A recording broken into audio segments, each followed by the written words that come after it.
주시고 하나님의 그런 은혜들이 넘치시기를 축복합니다. 예, 그러나 분명히 우리 안에 그런 코이노니아가 있어야 합니다. 그럼에도 불구하고 우리 신앙의 중심은 누구십니까? 예, 예수 그리스도이십니다. 예, 물론 하나님이라는 말도 맞습니다. 그러나 세상의 많은 종교들도 다 하나님을 찾지요. 특별히 우리가 구별되는 데가 어디냐면 바로 예수 그리스도이십니다. 하나님께서 우리를 사랑하셔서 육신을 입고 이 땅에 오신, 그리고 우리를 위해 죽으시고 부활하셔서 승천하신, 그리고 지금도 하늘 보좌 우편에서 우리를 위해 중보하고 계신, 그리고 다시 오실 예수 그리스도를 믿는 것입니다. 할렐루야. 예, 교회를 다니는 여러 가지 이유가 있을 수 있습니다. 그러나 우리가 그 많은 이유들을 넘어서서 가장 근본적인 건 예수 그리스도를 구주로 고백하는 것이고, 그분을 예배하는 것이고, 그분을 만나는 것임을 믿으시기를 축복합니다. 예, 신앙생활이 복잡한 듯 하지만 결국 신앙의 중심은 예수 그리스도시고, 그분과 매일매일 동행하며 순종하여 예수 그리스도의 복음을 드러내고 영혼을 구원하고 제자 삼는 것, 그것이 오늘 우리 신앙생활의 핵심인 줄 믿으시기를 축복합니다. 여러분들, 그러면 예수님은 어떻게 믿게 될까요? 우리가 예수님을 어떻게 알게 될까요? 물론 누군가의 전도를 통해 알게 됩니다만 그 예수님에 대한 이야기가 성경에 기록되어져 있기 때문입니다. 할렐루야. 그래서 성경의 핵심도 예수 그리스도세요. 구약은 오실 예수님에 대한 이야기고, 그리고 복음서는 오신 예수님에 관한 이야기고, 그리고 나머지 성경들은 앞으로 오실 예수 그리스도에 대한 이야기입니다. 그래서 성경의 핵심은 예수 그리스도이십니다. 성경을 읽으시면서 다양한 것을 연구하실 수 있습니다. 뭐 중동의 지역의 뭐 풍습이나 중동 지역의 뭐 전쟁이나 뭐 이런 것들 다양한 것을 밝혀내실 수도 있습니다만, 성경을 통해 예수 그리스도를 만나시기를 주의 이름으로 축복합니다. 그러면 이 성경이 어떻게 이제 기록되기 시작을 했을까요? 여러분들 잘 아시는 것처럼 예수님은 사역 중에 어떤 글도 남기시지 않으셨습니다. 그리고 또 책을 내시지도 않았습니다. 책을 내셨으면 인세를 굉장히 많이 보셨을 텐데 예수님께서 그렇게 하지 않으셨어요. 예수님이 이 땅에 계실 때 문제가 안 됐습니다. 왜냐하면 그 말씀이신 그분이 이 땅에 계시니까요. 그런데 예수님께서 십자가에 죽으시고 부활하시고 승천하신 후에부터 이제 문제가 생기기 시작했습니다. 물론 그 예수님이 계시던 당시에도 예수님에 대한 문건들이 만들어지기 시작했어요. 왜냐하면 갑자기 그 로마의 식민지 안에 있는 유대민족 안에서 갑자기 막 사람들을 몰고 다니는 청년이 등장을 했잖아요. 원래 이제 지배민족들은 그런 거 안 좋아하거든요. 그래서 예수님을 쫓아다니면서 예수님에 대한 보고서를 만들기 시작했어요. 그걸 빌라도가 황제에게 올린 기록이 남아 있습니다. 그래서 그걸 이제 빌라도의 보고서라고 합니다. 시중에 나가시면 찾으실 수 있어요. 예수님 당시에도 예수님에 대한 기록이 남겨지다가 예수님이 승천하신 후에, 그리고 더 중요한 건 예수님을 처음 만났었던 1세대들, 사도들과 그리고 예수님의 말씀을 직접 듣고 치유를 경험했던 사람들이 그런 교회에서 점점 그 시간이 흐를수록 돌아가시기 시작하면서 예수님에 대한 교훈과 그 기록들을 남겨야 한다는 필요성들이 생기기 시작했어요. 그래서 이제 메모 형식으로 예수님의 말씀이나 경험했던 경험들을 남기기 시작했어요. 그러다가 그런 것들이 모여서 이제 책으로 만들어지기 시작했습니다. 그래서 여러 종류의 문서들이 만들어졌는데요. 이 기독교가 시간이 지나가면서 기독교 안에 이단들이 나타나기 시작했어요.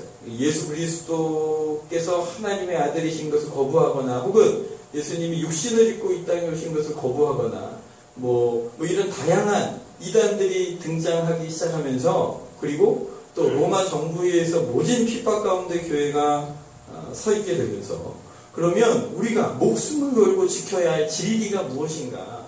그 진리가 기록된 책이 도대체 무엇인가?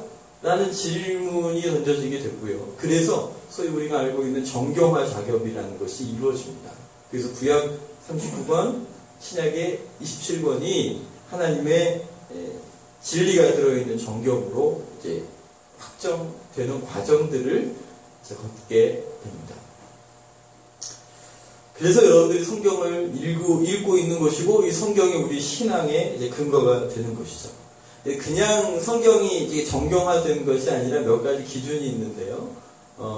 이제 한 가지는 이 정통성입니다. 그러니까 이 복음을 통하여, 이 글을 통하여 예수 그리스도께서 하나님의 아들이시고 또 예수님을 믿음으로 구원받는다는 복음이 진정하게 드러나 있는가? 그것이 이제 정통성이고요. 또 하나는 사도성입니다. 그러니까 예수님이 직접 글을 남기신 적이 없으시기 때문에 예수님의 12제자이거나 혹은 사도 바울이거나 혹은 그와 아주 근접한 사람들의 사도들이 기록하고 그 영향을 받은 글들이어야 합니다. 그리고 한 가지 더 한다면 이제 보편성인데요. 교회가 그 성경을, 그 책을 예수 그리스도의 십자가의 복음을 드러낸 진리로 받아들여야 합니다. 그러니까 공동체가 거부하면 필요 없는 책이 되어버리는 것이죠. 공부 시간은 아니지만 그래도 누가 이제 전도하다 보면 이제 반대 질문들이 막 이렇게 나오는데 그 중에 하나가 성경도 사람이 쓴 거 아니야 이러시는 분들이 있습니다. 그러나 성경이 하나님의 성령의 감동으로 한 1600년 기간, 그리고 한 40여 명의 저자들, 그리고 한 5가지 이상의 언어들로 기록되어진 성경인데요. 그 성경이 한 가지를 말씀하고 있다는 거예요. 계시의 통일성입니다. 그분이 누구세요? 예수 그리스도시죠. 누가 의도적으로 편집하지 않으면 그렇게 할 수 없는 거예요. 그러니까 하나님께서 그렇게 하셨고, 그리고 성경에 기록되어진 예언들이 성취되어졌고, 그래서 사도성, 정통성, 그리고 보편성이라는 어떤 기준을 가지고 이 성경을 우리에게 주신 진리로 받아들이게 된 것입니다. 할렐루야. 이 진리가 우리 가운데 있습니다. 할렐루야. 여러분들이 펴시면 그 진리를 만날 수 있습니다. 할렐루야. 그러니 평소에도 갖가지 하시죠? 할렐루야. 주일날 먼지 툭툭 풀어가지고 오시는 거 아니죠? 네, 한번 볼 겁니다. 성경 검사. 언제 보셨나? 좀 헤어졌나? 제 친구가, 이제 사람이 이제 사전을, 영어 사전을 아주 그냥 씹어먹도록 공부 열심히 하는 사람들이 있다 그러잖아요. 그래서 사람이 사전이 들어오야 공부 열심히 한 거라고. 그 얘기를 듣더니 어느 날 사전을 딱 가지고 오더니 머리에서 막 밀더라고요. 때 묻혀야 된다고. 그래서 밀다가 어떻게 되냐면 종이에 잘립니다. 예, 일부러 여러분들의 성경을 상하게 할 일은 아니지만, 그러나 그렇게 될 정도로 사모하시기를 축복합니다. 근데 북한에 성경을 가지고 들어가는 건 불법입니다. 그리고 그렇게 되면 잡혀서 노동교화소에 잡혀 들어갑니다. 그것이 지금의 현실입니다. 북한 성도들은요, 성경을 가져오고 성경을 읽어보는 것이 소원입니다. 그럼 그 성경을 보물이라고 하세요. 탈북자들과 또 북한 선교를 위해 사역하시는 그 선교사님이 그런 고백을 하시더라고요. 북경 근처에서 북한 물건을 팔러 북한에서 넘어 들어온 할머니를 만나서 복음을 나누고 만나서 교제하는데 이미 예전에 예수님을 영접하신 분이세요. 근데 그분과 교제하면서 성경을 선물로 드렸어요. 근데 선물을 드렸지만 그걸 들고 들어가는 건 이거 목숨을 거는 일이거든요. 근데 그래서 선교사님 난리였어요. 할머니 제가 오늘 선물로 드리지만 다시 나오면 그때 또 보여드리고 할게요. 그랬더니 그 할머니가 그 성경을 받아 안아서 놓칠 수 없는 것처럼 가슴을 꼭 안으시더니 이 물건 깊숙한 곳에 집어넣으시면서 한마디 하고 그 북경을 향해 가시더랍니다. 내가 이 보물을 두고 어떻게 가노? 여러분들 그 보물이 집에 몇 권이나 계십니까? 집에 가서 한번 세보세요. 우리 집에 성경 몇 권 있나? 이거 복입니다. 누군가는 목숨을 걸고 가지고 싶어하는 성경입니다. 누군가는 목숨을 걸고 보는 성경입니다. 누군가는 목숨을 듣고 목숨을 걸고 극동반성을 듣습니다. 오늘 우리에게 이렇게 앉아서 예배 드릴 수 있는 공간이 있고 하나님 앞에 예배할 때 진리를 볼 수 있는 성경이 우리에게 있다는 사실에 대하여 늘 감사하시고 기뻐하시고 소중히 여기셔서 귀하게 간직만 하지 마시고요. 펴서 읽으시기를 주의 이름으로 축복합니다.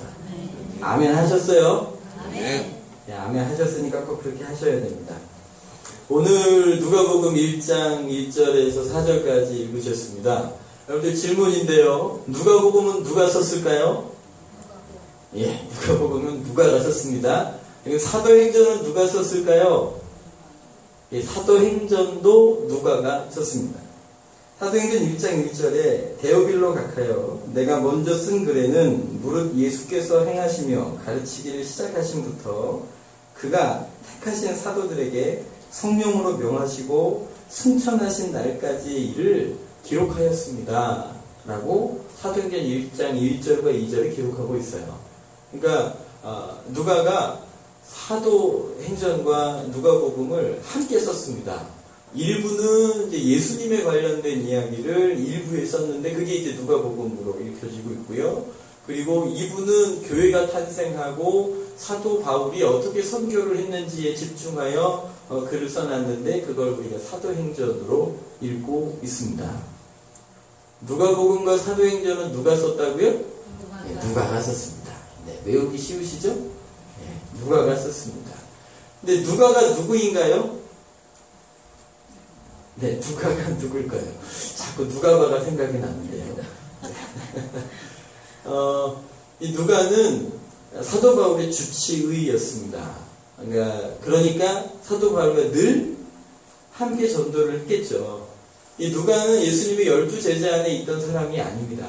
그러나 예수님의 13번째 제자를 할 수 있는 사도 바울의 주치의로서 사도 바울의 전도의 현장에 늘 함께 동행하여 그의 사도의 영향을 받은 사도성이 인정받습니다.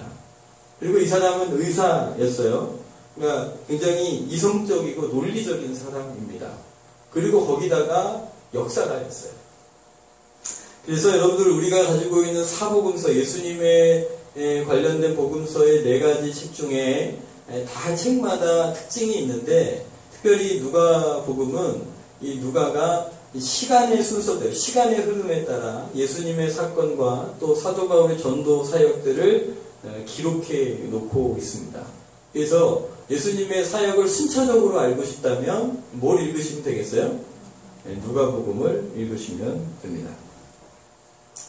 오늘 말씀에 1절과 2절을 같이 한번 읽겠습니다.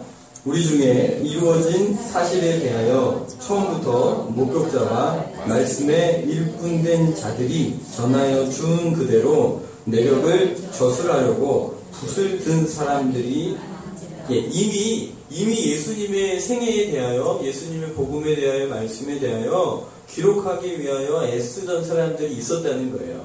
그 말씀 나눈 것처럼 이미 우리가 가지고 있는 성경에서 제일 최초로 쓰여진 복음서는 마가복음입니다. 그러니까 이미 예수님에 관하여 기록되어진 기록들이 있었습니다. 그런데 이 누가가 다시 자기도 3절입니다. 그 모든 일의 근원부터 자세히 미루어 살핀 나도 각하에게, 데오빌로 각하에게 차례대로 써보내는 것이 좋은 줄로 알았습니다. 라고 3절에 고백하고 있죠. 그러니까 누가가 이 누가복음을 다시 근원부터 미루어 살피고 그것을 차례대로 써보내려고 하고 있습니다. 왜 그랬을까요? 그 얘기를 하기 전에 이 누가복음을 통해서 하나님께서 얼마나 놀라운 일들을 이루시는지 한번 생각해 보면 좋겠습니다.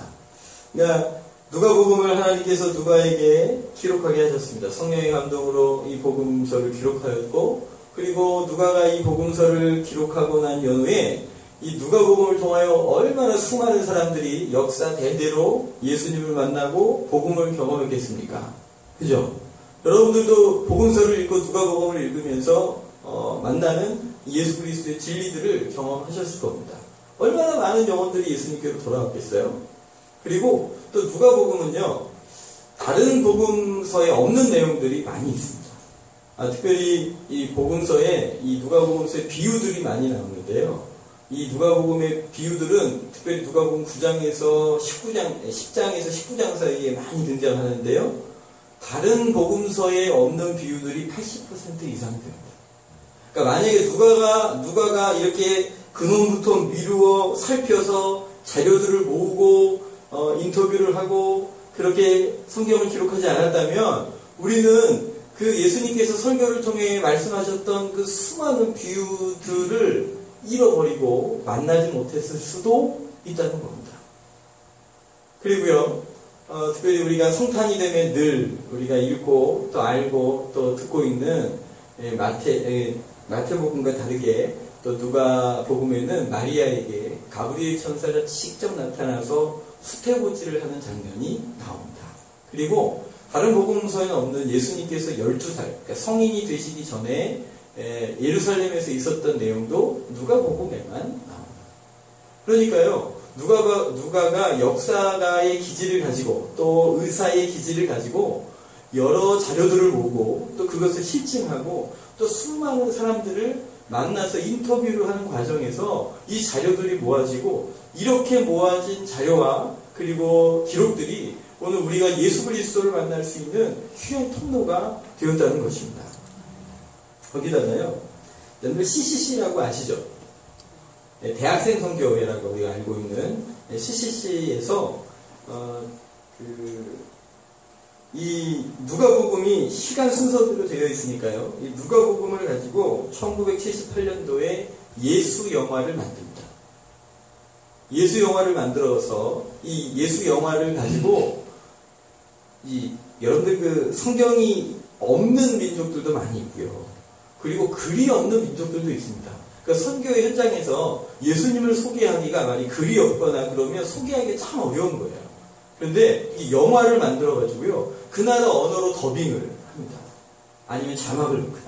그래서 그 사람들에게 예수 영화를 틀어주는 거예요. 우리나라도 선교 초기에요. 우리나라도 이 예수 영화가 많이 상영이 됐습니다. 그래서 성경을 읽지 않았던 사람도 예수 영화를 보고 예수님이 누구신지 알게 되고 예수님을 영접하게 되죠. 그래서 여러분, 이 예수 영화가요, 1500여 개의 선교단체들을 통해서 이제까지 1978년도 이후로 40억 명 이상에게 예수 영화가 상영되어졌고 그 예수 영화를 통해서 수많은 사람들이 예수님을 영접하게 됩니다. 하나님께서 이 누가가 작업한 이 방대한 작업들을 통해서 그 수고하고, 지금이야 인터넷 치면 얼마나 정보들이 많아요. 그러나 이제 그것 하나하나를 모으고 그 만나기 위해서 수천 킬로를 달려가고 배를 타고 산을 넘고 물 건너서 그 수많은 작업들을 해서 우리가 그 풍성함을 누리게 된 줄 믿으시기를 축복합니다. 얼마나 감사해요. 그죠? 그런데요, 정작 누가는 이 누가복음을, 사도행전을 누구를 위해 썼을까요? 오늘 3절에 보니까 데오빌로 각하에게 쓰고 있습니다. 여러분, 그 방대한 작업을요, 그 수천 킬로를 달리고 넘어다니고 위험을 무릅쓰고 다녔던 그 수많은 일들을요, 그 수많은 수고를요, 누구를 위해 했다는 거예요? 한 사람을 위해 했다는 거예요. 그러니까 누가는 이거를 쓸 때 내가 이거를 써서 위대한 족적을 남기리라, 내가 이거를 써서 복음에 아주 혁명을 일으키리라, 내가 이거를 써서 없었던 자료들을 내가 만들어내리라, 이런 위대한 사명을 가지고 했던 일이 아니라 누구를 위해서, 한 영혼을 위해서 이 방대한 작업을 하고 있다는 겁니다. 누가의 마음은 그랬다는 거예요. 한 사람이, 데오빌로 각하가 예수 그리스도를 더 온전히 알고 복음을 온전히 알아가기를 그 원하는 그 마음으로 그 연구를 하고 작업을 해낸 것입니다. 한 영혼을 위해. 그런데 하나님께서는 그 한 영혼을 위해 수고했던 그 일의 결과로 엄청난 핵폭탄 같은 역사를 이루어내신 거예요. 할렐루야. 한 영혼을 위해 그 수많은 노력을 해온 누가도 참 훌륭한 사람이지만 그 한 영혼을 위해 수고하고 애썼던 그 결과물을 통해서 오늘 수십만의 영혼들에게 복음을 나누게 하시고 구원 세세토록 복음이 드러나게 하시는 그 하나님의 손길도 위대하고 놀랍고 감사한 일입니다. 혹시 여러분 킴벌이라는 주일학교 선생님을 들어보셨을 거예요. 신앙생활을 오래 하신 분들은. 이분은 주일학교 선생님이셨어요. 그래서 주일학교 학생들을 가르치던 주일학교 선생님이었는데 어느 날 구두방에서 구두를 수선하고 있는 한 아이를 만나게 됩니다. 그래서 그 사람을 처음 만나고 그 사람이 너무 슬프고 가난하고 찌들어 사는 삶이 너무 안타까워서 그에게 찾아가서 복음을 나누고 그와 함께 무릎을 꿇고 기도하는 중에 이 아이가 예수님을 구주로 영접하게 됩니다. 누굴까요? 무디라고 혹시 들어보셨나요? D.L. 무디. 우리 미국의 1900년대 전과 그 초반에 미국과 영국에서 큰 부흥을 일으키셨던 부흥 강사이십니다. 이 D.L. 무디. 그러니까 이 킴벌이라는 분이 어렸을 때에 한 사람을 만나고 교회학교 선생님으로 한 아이가 안타까워서 그를 위해 복음을 나누고 함께 무릎을 꿇고 기도하다가 그 아이가 예수님을 영접했습니다. 나중에 이 킴벌이라는 분이 무디에 대해서 일기를 쓰셨는데 여기 이렇게 기록되어져 있어요. 무디가 나의 주일학교반에 입학하였을 때에 나는 그처럼 영적으로 어두운 사람은 처음 봤다. 더구나 어떤 일에 유용하게 쓰일 사람으로는 전혀 보이지 않았다. 그러니까 전혀 가능성이 없어 보인 거예요. 그냥 가난한 구두 수송공이잖아요. 그것도 자기 가게가 아니라 남의 가게에서 일하고 있는 그냥 그런 아이였던 거죠. 자기가 보기에도 앞으로 어떻게 유용하게 쓰일지 기대할 수 없는 사람이었다는 거예요. 그런데 그 아이에게 그의 삶이 안타까워서 누구를 소개시켜 준 거예요. 예. 가서 돈 전해준 게 아니라, 물론 뭐 도와주고 했겠죠. 그러나 정말 전해주고 싶었던 게 누구였던 거예요? 예수 그리스도였던 거예요. 돈이라도 주면 또 없어지잖아요. 그러나 그에게 영원한 생명을 선물로 준 것이죠. 그의 그 안타까운 영혼을 붙들고 그와 함께 무릎을 꿇고 기도하며 예수님을 구주로 영접하게 도왔는데, 그날 무디가 예수님을 진실로 영접하고 나서 그의 인생이 바뀌어버리고 말았습니다. 그리고 우리가 알고 있는 아주 위대한 부흥사가 된 거죠. 그런데 일은 여기서 끝나지 않더라고요. 그러니까요, 21년 후에 런던에 가서 복음을 전합니다. 그 자리에서 메이어라는 사람이 예수님을 영접해요. 나중에 이 사람이 목사가 되는데요. 이 사람이 미국에 가서 또 설교를 하는데 거기서 체프만이라는 사람이 예수님을 또 영접해요. 그리고 이 치프만이라는 사람이 빌리 썬데이라는 그 당시 야구 선수에게 성경 공부를 가르칩니다. 그리고 나중에 이 빌리 썬데이라는 사람이 또 전도자가 돼가지고요. 함이라는 분을 모시고 한 3주 동안 부흥 집회를 했어요. 근데 3주 동안 부흥 집회를 했는데요. 결신자가 딱 한 명 나온 거예요. 그것도 10대의 아이가. 그러니까 완전히 그 집회는 실패한 집회였던 것 같이 보였어요. 3주 동안에 그렇게 부르짖고 집회를 했는데 한 명이 돌아왔어요. 그런데 그 10대의 그 한 명이 혹시 누구인지 아십니까? 여러분들 아마 기억하실 듯해요. 빌리 그레함이었습니다. 아시죠? 우리나라 1952년도 전쟁통에 부산에 와서 전도 집회를 하고 갔습니다. 그리고 1973년도에 여의도에서 큰 부흥 집회를 열었어요. 그때 우리나라 기독교인들이 100만이 모였습니다. 당시 우리나라 기독교 인구가 300만이었어요. 그러니까 우리나라 전체 인구의 3분의 1이 여의도 광장에 모였습니다. 그리고 빌리 그레함 목사님을 통해 직석에서 예수님을 영접하고 또 전도를 작정하고 곳곳에 흩어져서 복음을 증거하면서 우리나라의 70년대 후반 그리고 80년대에 일어났던 그 큰 부흥의 역사에 주역의 통로로 이 빌리 그레함 목사님이 쓰임했죠. 이렇게 추적해 보니까요, 어디서부터 시작한 거예요? 킴벌이라는 한 주일학교 선생님을 통하여 하나님께서 이 놀라운 일들을 이루어내신 겁니다. 할렐루야. 하나님의 일하심이 참 오묘하십니다. 킴벌도 마찬가지고 누가도 마찬가지였을 거예요.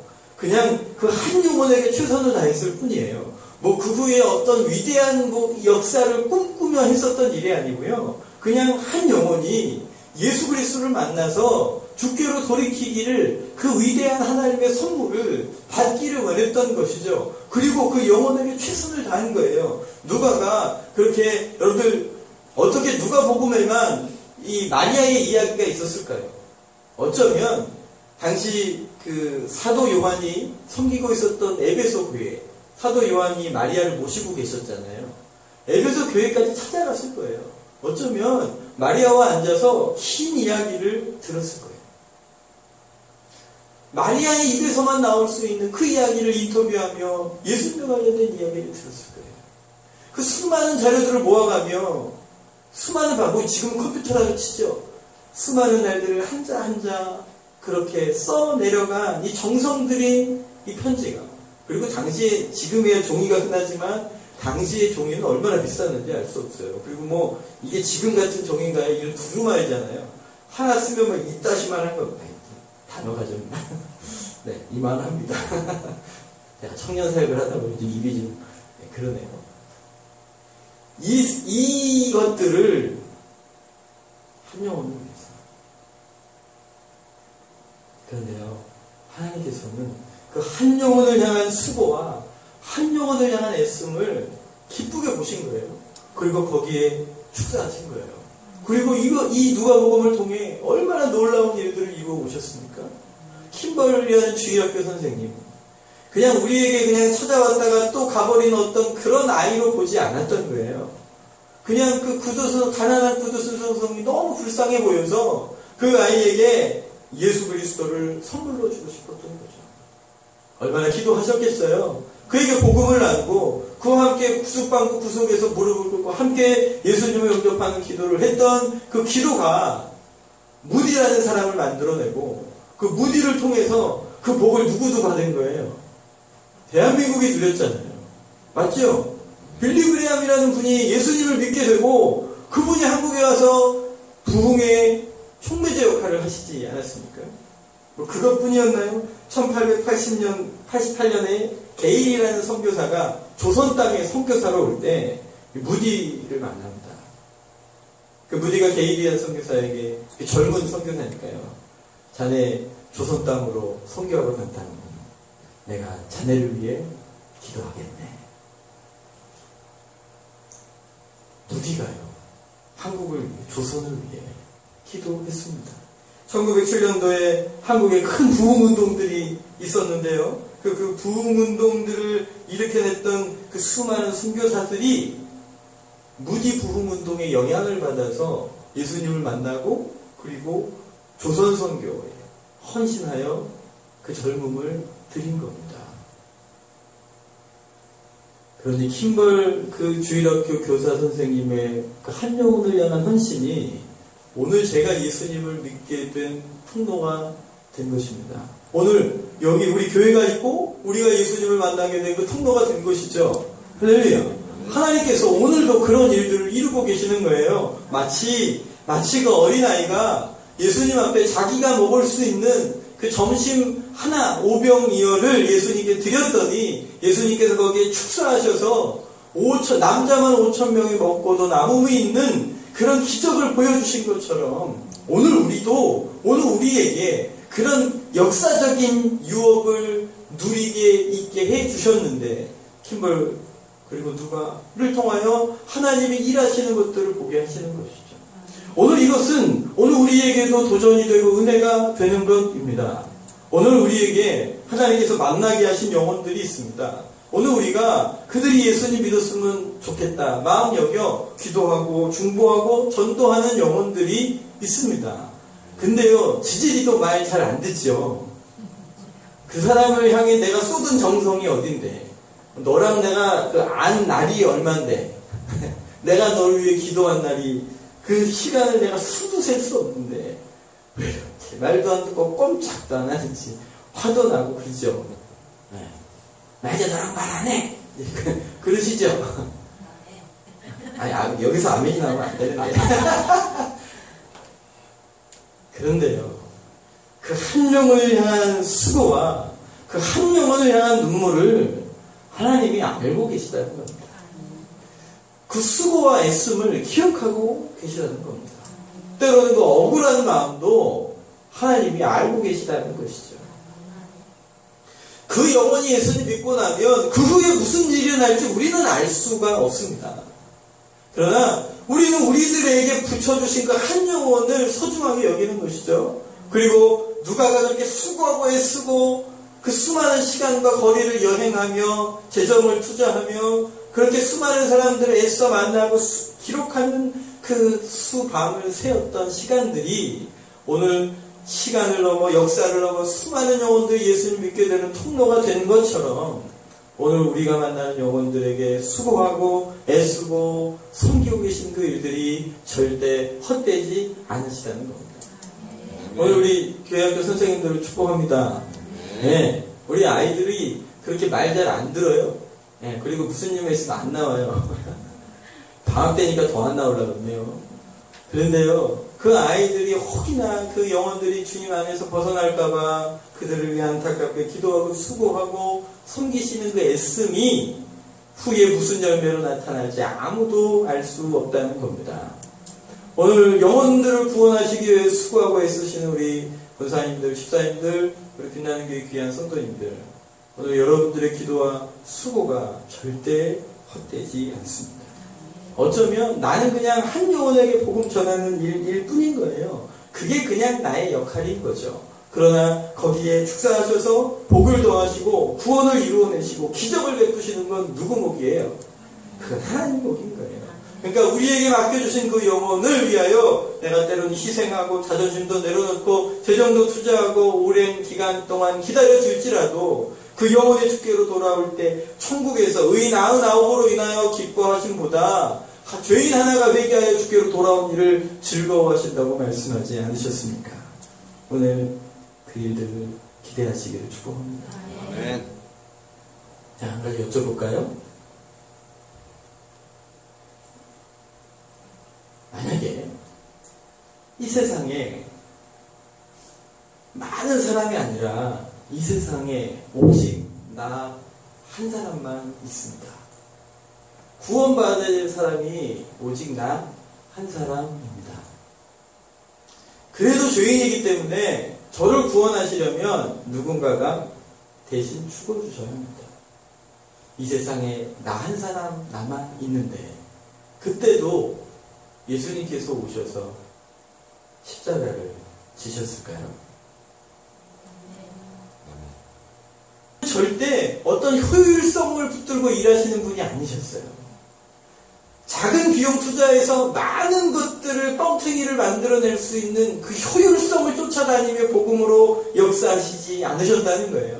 오직 한 영혼을 그 가치 때문에 당신의 생명을 내어주신 거죠. 내가 죄인 되었을 때에 내가 의인이어서 뭔가 좀 값어치를 할 만하니까 나를 위해 죽어주신 것도 아니고 내가 죄인이어서 진노의 자녀이고 하나님으로부터 아무것도 하나님께서 기쁨을 얻어내실 수 없는 그런 존재일 때에 주께서 당신의 아들을 십자가에 내어주심으로 나를 향한 하나님의 사랑을 확증해 주신 겁니다. 그런데 교회 사역도 효율성만 쫓아가시면 안 됩니다. 한 영혼의 가치를 보셔야 합니다. 그 한 영혼을 위하여 우리가 많은 투자를 할지라도 그 일을 통하여 한 영혼이 돌아오면 그 한 영혼을 통하여 어떤 일을 이루실 것인지 우리는 알 수 없는 것이죠. 그러나 역사를 통해 성경을 통해 우리가 발견하는 것은 분명히 주님께서 기적을 이루어 베푸실 거라는 겁니다. 사랑하는 우리 빛나는 교회 성도 여러분 축복합니다.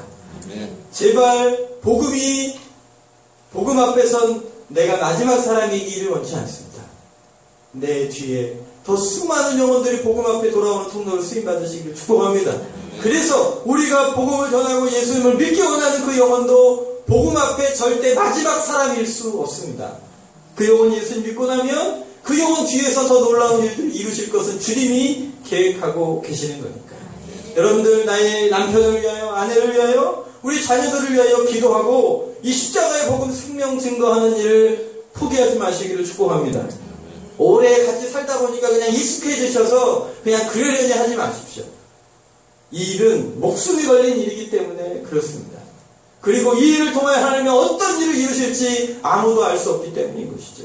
우리 이웃을 위하여, 나의 자녀를 위하여, 나의 남편을 위하여, 아내를 위하여, 우리 가족들을 위하여 하나님 이 한 영혼이 예수님께로 돌아오게 하여 주옵소서. 그 뜨거운 사랑으로 헌신하시면 하나님께서 놀라운 기적들을 이루어내실 줄 믿습니다. 아멘. 오늘 그 통로로 부르고 계십니다. 하나님, 내가 여기 있습니다. 나를 사용해 주십시오. 하나님, 여기 빛나는 교회가 여기 있습니다. 나를 사용해 주십시오. 그렇게 기도하시는 여러분들 되시기를 주의 이름으로 축복합니다. 이 시간을 같이 한번 기도했으면 좋겠는데요. 하나님,